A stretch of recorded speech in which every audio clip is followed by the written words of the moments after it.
Today we'll be reading Corduroy, written by Dan Freeman. If you have this book at home, please follow along if you want. If not, we have it here. Corduroy is a bear who once lived in the toy department of a big store.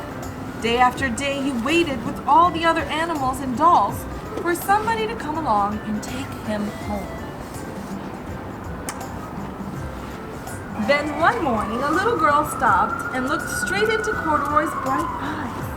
"Oh, Mommy," she said, "look, there's the very bear I've always wanted." "Not today, dear," her mother sighed.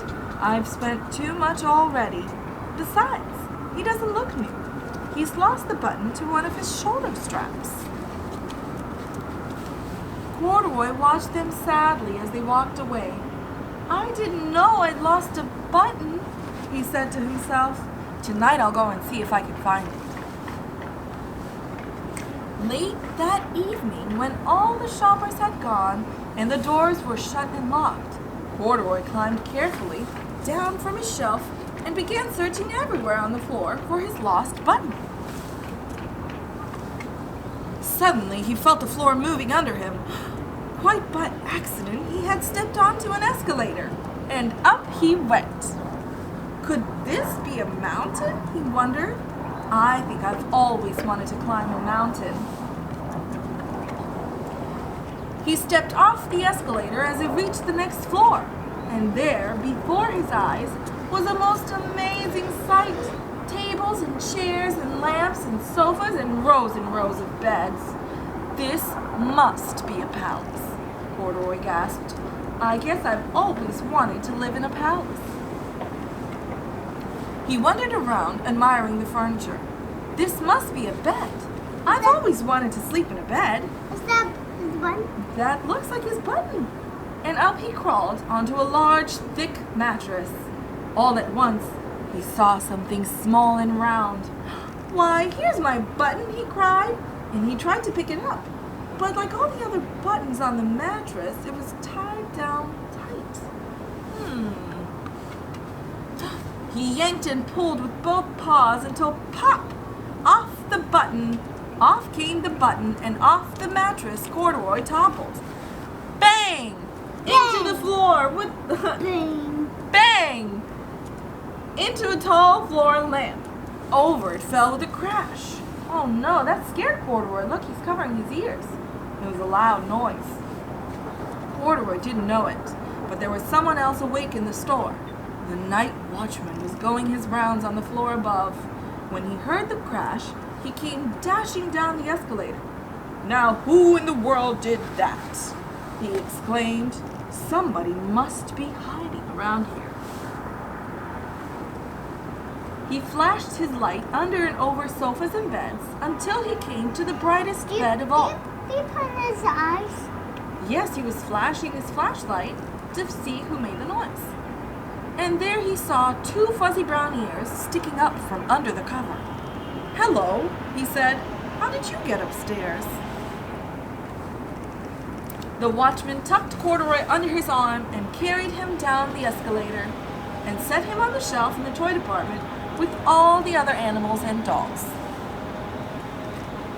Corduroy was just waking up when the first customers came into the store in the morning, and there, looking at him with a wide, warm smile, was the same little girl he'd only seen the day before. "I'm Lisa," she said, "and you're going to be my very own bear. Last night I counted what I've saved in my piggy bank, and my mother said I could bring you home." "Shall I put him in a box for you?" the saleslady asked. "Oh, no thank you," Lisa answered, and she carried Corduroy home in her arms. She ran all the way up 4 flights of stairs into her family's apartment and straight to her room. Corduroy blinked. There was a chair and a chest of drawers, and alongside a girl-sized bed stood a little bed just the right size for him. The room was small, nothing like that enormous palace in the department store. "This must be home," he said. "I know I've always wanted a home." Lisa sat down with Corduroy on her lap and began to sew a button on his overalls. I like you the way you are, she said, but you'll be more comfortable with your shoulder strap fastened. How kind of Lisa to think of him. You must be a friend, said Corduroy. I've always wanted a friend. Me too, said Lisa, and gave him a big hug. Oh, do you guys like giving big hugs? No, I like giving hugs. Do you like giving little hugs? Yeah. Little bear Corduroy size hug, little hugs. Little Corduroy hugs. Okay, thank you for reading Corduroy with us. It's a beautiful sunny day outside, and we are on our rooftop, and we're going to do our craft. Is everybody ready? How are the lambs? All right, let's do some crafts. Let's go sit at your bench. Just one last square. One last square. Yep. One square. All right, this is what we're going to be using for our corduroy craft. We got these buttons at the Dollar Tree, and we have some colorful pipe cleaners. So we're going to be practicing our sewing skills today, just like Lisa did, on Corduroy's strap. There you go. Pick any buttons you want.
And shake your fingers.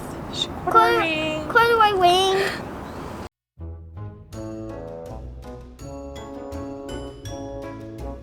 We're gonna do a craft, and it's going to include some buttons, any kind of buttons that you have.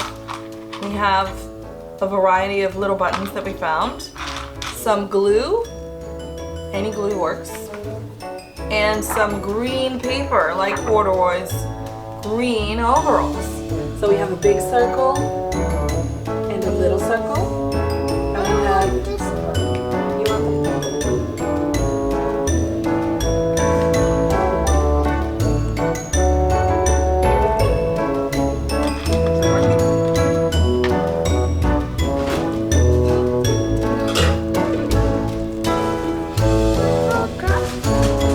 If you put too much glue on your paper like we have, feel free to take a paintbrush and spread it around.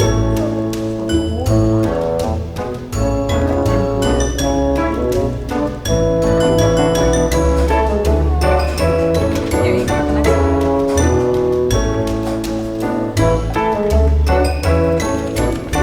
Ta-da! Thank you for joining us in today's class. As you can see, you can do this art in pajamas. Just relaxing at home. So, here's what I made. This is the letter C for corduroy on a green paper. Bye, little lambs. Thanks for watching our class today, and I hope you're all staying safe inside and doing lots of crafts. We'll see you soon.